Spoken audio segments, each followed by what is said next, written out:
Today I'm going to show you how to use the GIMP to get what is called a powdered paint effect. This is a composite digital art method. The first step is to create a new composition.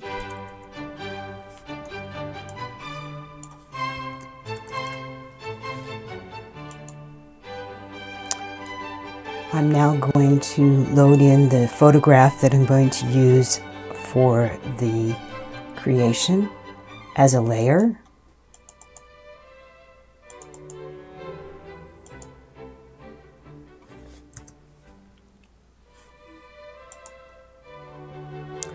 Now I'm going to cut out the flowers because this creation method will have you create a new background for the flowers. I'm using the lasso tool and I've set the feather edges to 100, to a radius of 100.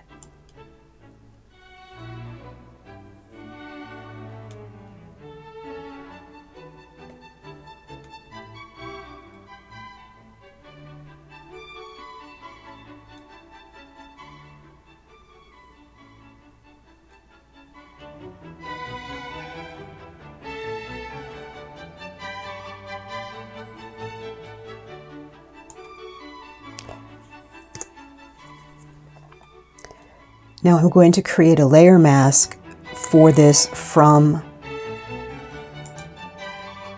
the selection. By doing it this way, if I decide I want more or less of the flower, I can come in and paint with black and white on the layer mask to modify how much of the flowers show in the final composition. Now I click on the background layer so that the flowers will stay on the top. I'm going to create a new layer and I'm going to fill it with transparency to put my paint strokes onto. For paintbrush, then you choose your painting tool. I have loaded some free powder paint type brushes. I will put a link down in the description about where you can find these.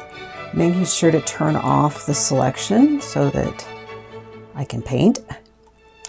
And I'm going to choose a color, or start by choosing a color from the picture.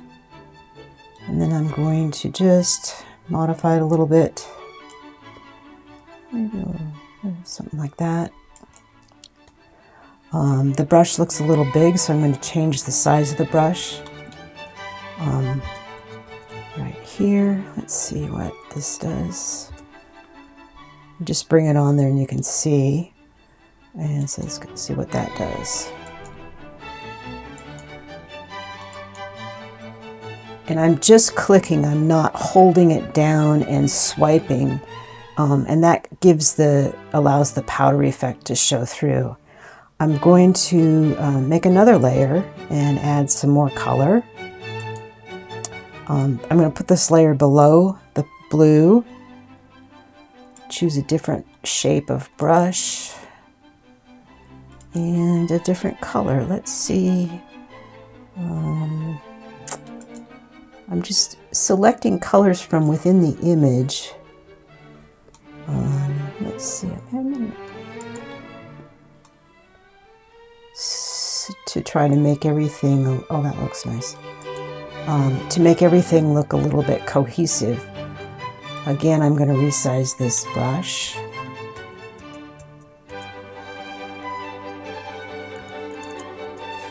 Let's see what it does.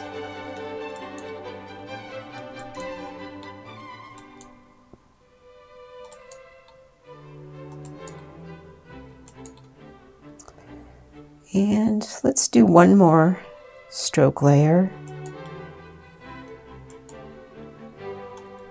Maybe put a little gold or yellow into the mix.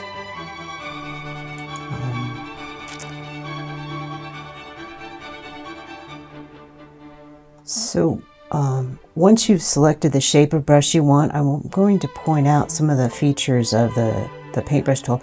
If you wanted to rotate the shape a little bit, you can change it using this angle.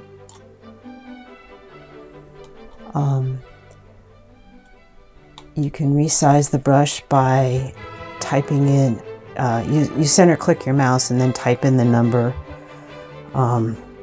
You can drag it, but it tends to take a little bit longer. Let's go see what that does. Choose.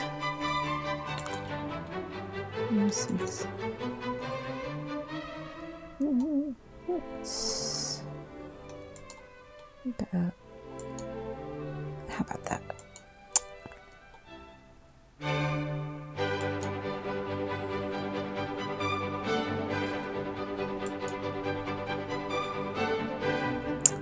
Oh, I see. I forgot to do something here. I'm going to put this underneath the green layer. You can see that you can reorder the strokes to be on top of one another or below one another. Anyhow, this is the final composition, and you can save it. One kind of cool thing you can do is you can turn off the background, and this can be a softly edged item. You can change the background color to whatever you want it to be. Say if you wanted it to be black. Just, I'm on the background. I don't actually prefer black, but so I'm going to put it back to white, but you can do that. So it's a very simple method, but it can create some really lovely effects, and I hope you have some fun with this.